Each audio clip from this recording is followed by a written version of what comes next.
said that there are people meeting in back rooms to figure out how to knock these buildings down. If we don't get a hold of this right now, guess what's going to happen? They're going to knock them down because they don't think that you got a voice. They don't think that you guys care about what's going on in your community. But we're going to change that. That's why I started the organization, Housing Residents First. And that's exactly what it stands for. We're going to make sure that they recognize the 500,000 registered voters in public housing is going to get their voices heard. And they're going to make sure we identify those that should be representing our communities and those that we're going to elect to office and get all that craziness out of there. That's what this is all about, folks. It's not about me. Good evening. This is Abdul-Jabbar for the Objective Opinion, and we are located in Manhattan at the New York City Law School, where there is a debate going on right now about the public advocate. The public advocate is now up for grabs, as Letitia James is now moving on to the Attorney General. So we are sitting out here today to get interviews from the representatives and the people that are actually in attendance here tonight. Now, there are 3 different organizations that are sponsoring this here presentation. You got the AARP, you got the Citizens Union, and the New York Law School sponsoring this here event. So we want you to stay tuned as we try to catch some people to find out who they really want to be your next public advocate. Abdul Hakim for the Objective Opinion, always on the scene. Peace. Texas, we know what Amazon does. They've already displaced so many small businesses in the city, and now they're taking it to our city on the land itself. Politicians should know that before they sign on to a letter, not after the process. That is why public advocacy exists. They have to be independent, special interests, political machines, and this is a nonpartisan election. Remember that. Thank you. So I'm going to switch up to talk first. Sometimes that means that some of you sit for an extended period of time before you get to talk, but it comes back around to you quickly. So we're actually going to come back and start with Ms. Smalls in the middle and work our way around back towards me and then to the other end. Okay, so Councilmember Williams will speak last in this round. All right. I want you to describe how you see the role of the public advocate, but if everybody could start with, first, what's the #1 responsibility? What do you put above all else when you think about what it means to be the public advocate? On behalf of New Yorkers, and city services are being provided to New Yorkers in the best and most efficient way possible. There's lots of reasons why that may not be the case. It could be corruption, it could be inefficiency, it could be the inability to get things done, and so I think the public advocate needs to look at the full suite of issues about why we cannot solve some of the city's most intractable problems, which I would put at the top of the list: the subway, affordable housing, homelessness, as well as voting reforms. The public advocate is an elected official that's elected by all 5 boroughs in the city, and so therefore, just like any other citywide elected official, should be talking to anybody that has problems over the issues that affect New York City residents. And that means talking to the governor if necessary, that means talking to the legislature if necessary, and that means talking to the federal government if necessary. And that's what I would do as public advocate. Thank you. Senator Blake, the #1 responsibility, and then the rest of the way you see the role. #1 responsibility is to be the watchdog of the agencies and the fight for the people. And again, the last 24 hours was clear and evident of this. A deal that was discussed and decided upon in the middle of the night that no one knew about in any real manner. When you see what's happening when it comes to night shift, and again, what Judge Pauly conveyed, when you think about affordable housing and the proposals that have not actually moved the needle in any real manner across our city, when you think about what's happened with the Department of Education and clear, not just ineptitude, but problems across the board with community schools and renewal schools, that is exactly why you need a public advocate. And you have to be one that can connect what's happening, city, state, and federal, to make opportunities and results on the ground. We are looking at what's coming up next year.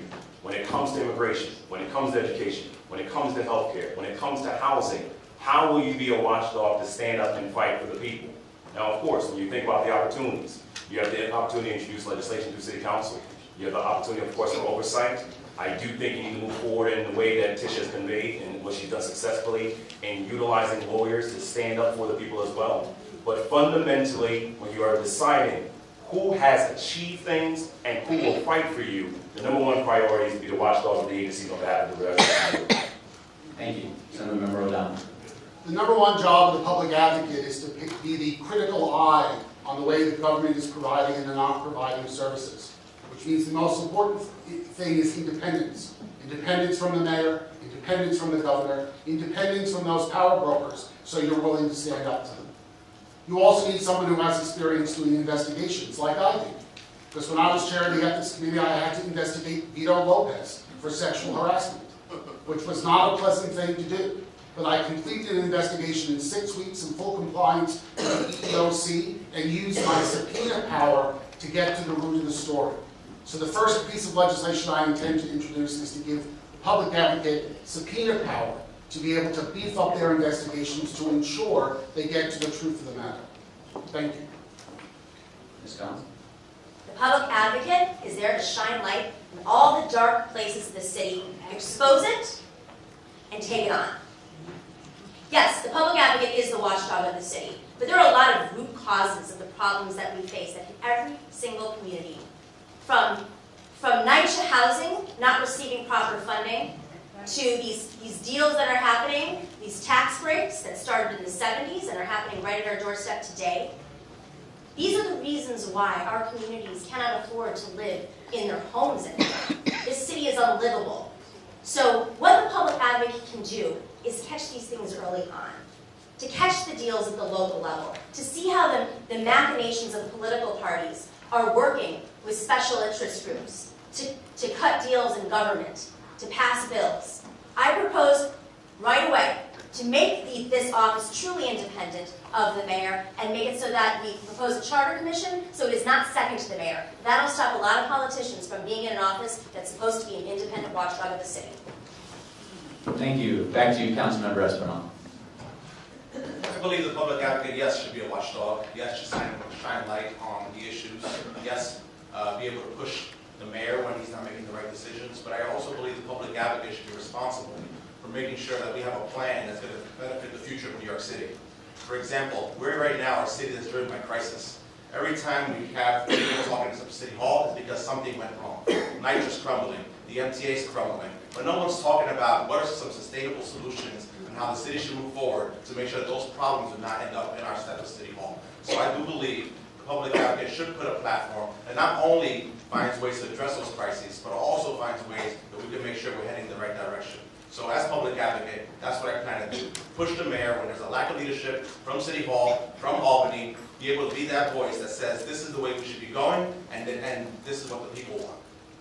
Thank you. Councilmember Aldrich. Thank you very much. The most important job that the public advocate has is to be a check on the mayor. You know, we have a strong mayor system in this city that has been set up by the charter revision, and the office of the public advocate was supposed to be, or was designed to be, I believe, a check on the power of the executive branch in this city, not a rubber stamp. You know, Mark Green drove Rudy Giuliani crazy on many issues, but he did a very good job. He was very effective at being a check on the mayor. Betsy Gopalm was a very fair but critical of the Bloomberg administration at times when there were issues that were happening or things that the administration was ignoring. Tish James did a very good job being a public advocate, shining light on waste, fraud, inefficiencies in various city agencies. But I think that sometimes when the public advocate and the mayor belong to the same party, that people expect or want them to get along. That's not the way it was designed to be. That's not the way it was supposed to be. And there are many areas where Mayor de Blasio has failed miserably in the city. And I think the press gives him a free ride sometimes, because if it was Mayor Bloomberg or Mayor Koch or Mayor Dinkins or any other mayor in the city's history, they would have been given a much harder time over this. But that's where the job of the public advocate comes into play, to be a check on the mayor, to hold the mayor accountable, and to be an independent voice for the people of the city of New York. Before Mr. Williams, Councilmember Williams speaks, just on behalf of the press, Mayor de Blasio does not agree with that assessment. So we have that straight. Councilmember Williams, go ahead. Thank you. You know, we should go to the charter.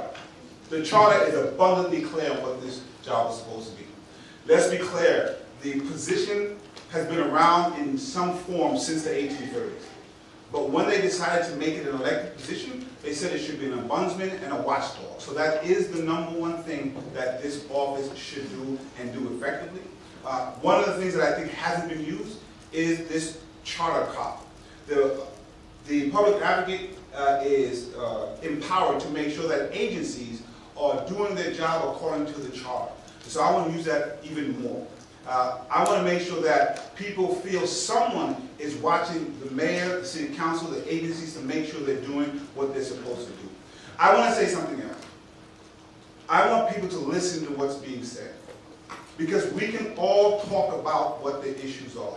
And the reason I said I wanted to be an activist elected official is that I needed the activists to be able to point those things out, but the elected official to help solve the problem.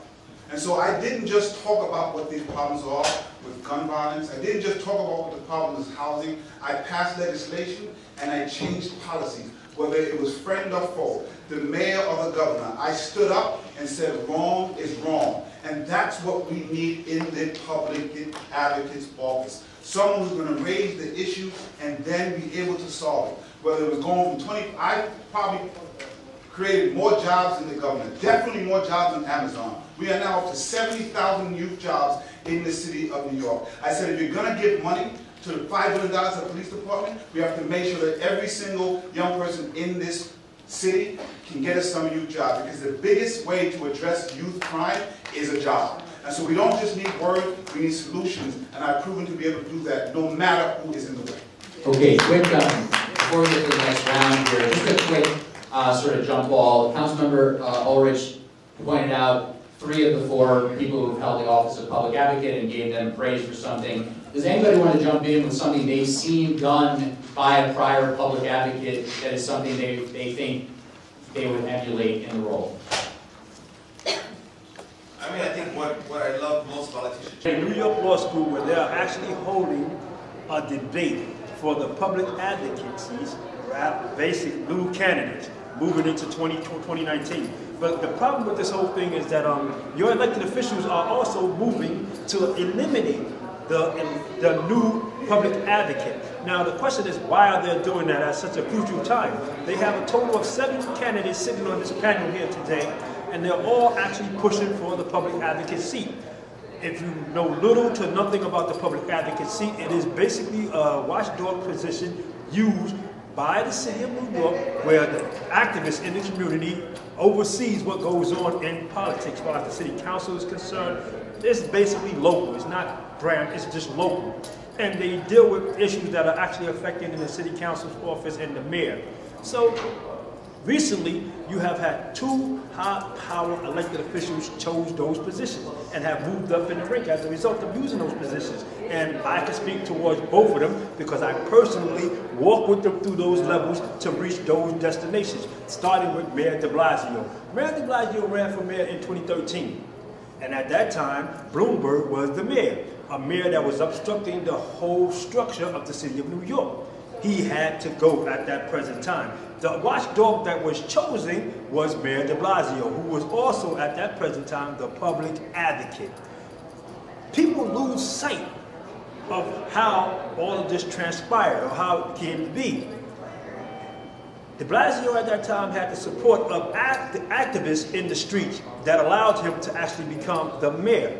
And during the same time, Letitia James, who was also running for the seat as a public advocate, had the support of activists in the streets. So you had 2 individuals that had the support of the streets from the local level, grassroots level, who actually went through the ranks and came to public office as a result of them going through the ranks. But people often forget, and they are remiss when they actually deny the fact that the public was actually the main factor that ushered them into office in the first place, due to some injustice that the people were suffering in their immediate communities. And those injustices still exist to this very day, although they are still in office.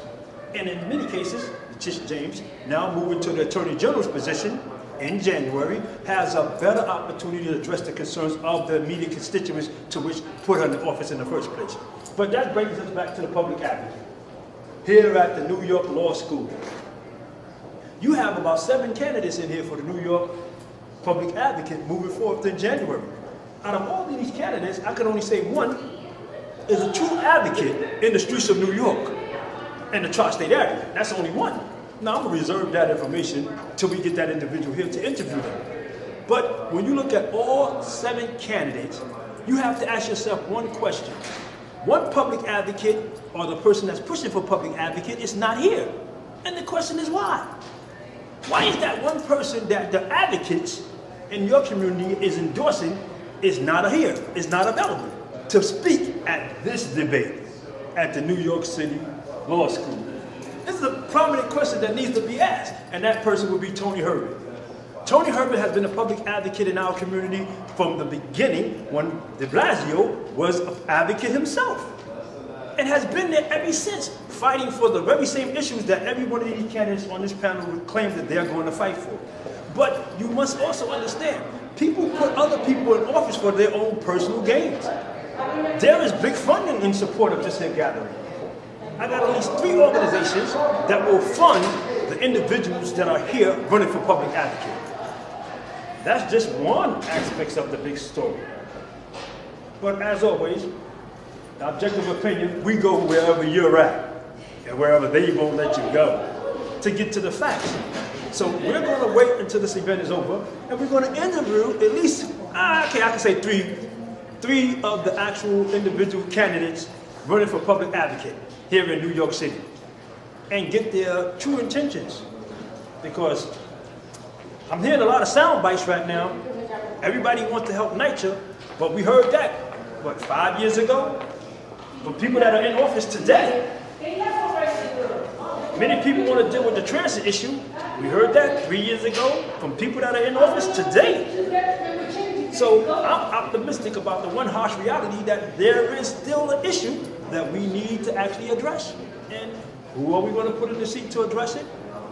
Another soundbite? Somebody that got good talking points? I don't believe so. This is Abdul Hakeem Adel for the Objective Opinion, coming to you live from New York City Law School. I never should have got out of law school. I should have stayed in law school. But hey, you get what you got. Hey, stick around. We're going to bring some people out here for the interview. Peace. Okay. Oh, well, we're going to try to get one of the people to give us an interview real quick. So how you doing, sir? How are you? So how did you like it? I think it was very good. Honestly, a lot of people tell me about the news. You get money. Yeah. Not the job to be advocate. No, it's not. It's going to be able to watch and go over stuff and be an advocate. If that's what you like. One of the ideas I like. I have to do paper, make a paper. When you go to nominate, something like the person said. They should do that with college students. Not only security. So they took the civics out of school. Right. That was the problem. They should put that in there. They should do it. Let's say a person's going to graduate, need the paper, we work with the government, and we have to give them the city a lot of and a lot of brain power. We would love the students getting comments, so it can be done from that. And we'll be better informed moving forward. Absolutely. To deal with our issues that right now we're all trying to quick catch it. Yes. What's your name, sir? Alan Pothead, sir. Alan Pothead. This is the Objective Opinion. Ladies and gentlemen, Mr. Alan Pothead. How you doing, ma'am? And you? Where are you from? I'm from New York City. The Objective Opinion, Brick TV. Brick TV. See? You get around. He's still active. Not just. It's like your other one. It's like your other one. I know. I had 2 questions. Okay, my brother. Thank you. Send me an email. I definitely will. And we're going to keep pushing to get more interviews from more people that they come outside of this event, especially the elected officials that are actually pushing for that position, which is very important because I don't know if they're going to slide out the side door, but we're going to find out. Excuse me, we have one right here. Hi. I'm straight to go to the bathroom. Oh, go No, it's okay. bathroom. No, it's okay. I'm just kidding. Okay, so Hi. listen. Hi. What's your name? This is Abdul Hakeem for the Objective Nice Opinion. to meet you. Nice to meet you. Pleasure. We need you to tell us exactly how long you've been doing this and where you been. Ooh. Where have I been? Well, I live in Queens. I live in Astoria, technically Long Island City. I've been doing good government work. I've been doing reform, and literally my job is to be a watchdog for a decade. I started out as an activist. I've also been an activist. I was a pretty well-known Bernie Sanders supporter, fighting the fight very, very early on, organizing the New York, going across the country, campaigning for progressive issues. I was part of the platform committee to pass the most progressive platform in the Democratic Party's history. Yeah, I seen that part. You saw that part. But in particular, Yeah, but in particular, I think that the part that has to do with New York is I got my start investigating corruption in New York. And that is in holding lawmakers accountable with the Accountability Project. That was literally the title of the organization. And we funded journalists to go out there and figure out why communities were not getting proper resources, why politicians were not delivering on what they said that they were going to do. There's a lot of politician talk right now. The public advocate's office is not a political job. It is a job for somebody, I mean, the first public advocate and Betsy Godbout, they were not politicians. They were people who were advocates for people who had consumer advocacy backgrounds, legal backgrounds, and were independent of politics. And I think that's really important that we bring the integrity back to this position. So, moving forward, you do know you got some competitive competition over in New York. Sure. Started with a candidate that ain't even here. So, and that will be? I don't know if anybody else has declared yet, but... Tony Herbert has declared. Who's Tony Herbert? Tell me about Tony Herbert. Yeah, Tony Herbert. A lot of people. Tony Herbert. A lot of people. Jamani Williams, Yep. at this point, is his main contender. So Sure, that's why I'm maybe. asking you, baby, I was like, okay, I see you do other things, Yeah. but the public advocate is a big avenue. Yeah. And it's an advocacy, and as you say, you was in Queens, so I got a friend, we don't know yet. We're going to be back in Queens now. We're going to broaden our horizon. We're going to actually take on Queens moving forward, because this is something that got to get done. Now, moving forward for the Democratic Party, what's your position as far as the Nancy Pelosi going for a seat again? I mean, as public advocate, I think that we should remain neutral in that. That's not really our position. I think we have to leave it up to a new generation of congressmen and congresswomen who have been elected. And there's a younger generation there that obviously wants to see some sort of changes. And if they do support Nancy Pelosi, I hope that it reflects the future of the Democratic Party, and there's a transition away from the corporate Democratic Party. Okay, one more question, then I'll let you go. No, it's okay. 2020 presidency. Who are you Oh my God, hoping this is for? too soon. I think this is Go key. on. Oh wait, you know what else? I'll give you my professional punditry. Okay, come on. Very simple. Donald Trump has a dangerous movement. He has partnered with the Republican Party. It was not on his side originally. The Republican Party is invested in every single community, every locality in this country. The Democrats are not. So whoever is the next presidential candidate for the Democratic Party needs to have a movement. And I can only see one candidate right now that has a movement in every single community in the country. There you have it, an objective opinion. But I'm And not endorsing. It's a recognition. and your support. Bernie, you do have a point. But you should have never backed down when you went against Hillary. Because he did take the back seat. You actually won that battle. You won. I But don't, he took the back seat. I don't want to go into retrospect too much. I think we got to focus on what's local right now. We get so distracted by presidential races and these big races, and we forget about what the integrity of these local offices are. You know, the integrity of these offices, like the public advocate, is really about holding local powers that be accountable, investigating them, and pushing for progressive policy. It's not a show horse position, it is a workhorse position. There you have your objective opinions. Thank you very much. Thank you. Listen, I'll be remiss if I don't do this. Because everybody got to get these talks. Everyone's got to get these cards. Thank you. And we're coming to Queens. I love it. Come to Queens. Very nice to meet You you. already know that. Thanks, guys. Thank you very Take much. care. Would it be possible to Mark Green, any of his successes have done it No, but they have resources that can direct you in the right direction. In terms That of, doesn't I don't mean think that this it is can't they have to function, and I think reach out to it's you. significant that I'm hearing That's some statements that lay out in regards to this. I don't know enough about. I think there's a bit of a concern They that are, I have. but the What office happens is by going the in the right control direction. of They might not without succeed. realizing. And that's the concern that a lot of people are holding. And we're way beyond the sound bites. I mean, people got talking points. We got talking points all day. But talking points don't get the job done. So we need you guys to focus on what are you going to do and tell us that. And then we'll determine if you are actually eligible for the job. Because this is the job at all times. Thank you, my good man. Oh, this is Mr. Woods with Objective Opinion. Okay. I'll be remiss if I don't get you the call. That's right. Email me. Oh, one more question for you before you go. Because democracy is being threatened at this present time. Moving forward, who you see us running for the presidency? Thank you very much. I mean, I probably the people that I would look towards people like Kamala Harris, people like Elizabeth Warren. I think Bernie's had a shot, and I think we should step aside and see different blood. Okay. I think most of them are accepted. The only people who I think shouldn't be running is Hillary, for obvious reasons. And You do realize she's actually talking about the women. I don't think it's serious. I think that's Mark Penn. I think Mark Penn is making mischief in this sort of these Lieberman, that kind of stuff. And I'm not. And what I've heard so far and listened to of Kristen Millicrand, I'm not be happy.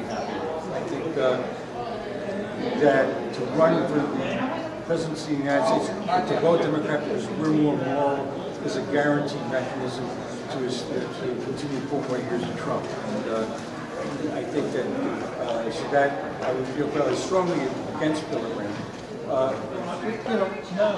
Look, all of them, with those rare exceptions, will be, vastly superior to Trump. And I think we really don't care which of them is nominated as long as we beat Trump. Thank you, my good man. There you have it on objective opinion. We really got to get a real contender to go up against Trump and his victory retreat moving forward for 2020. We're going to see if we can catch Jamani. Jamani, come here. Where you going, man? You trying to get away? Oh, no, you don't. Come here. Got Jamani Williams, ladies and gentlemen. Now, Jamani Williams here, one of my comrades, well known in the community, true activist. Now, Jamani.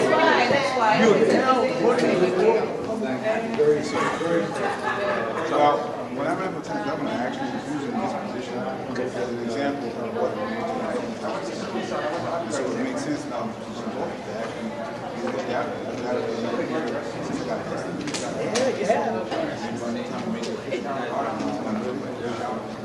They all been there.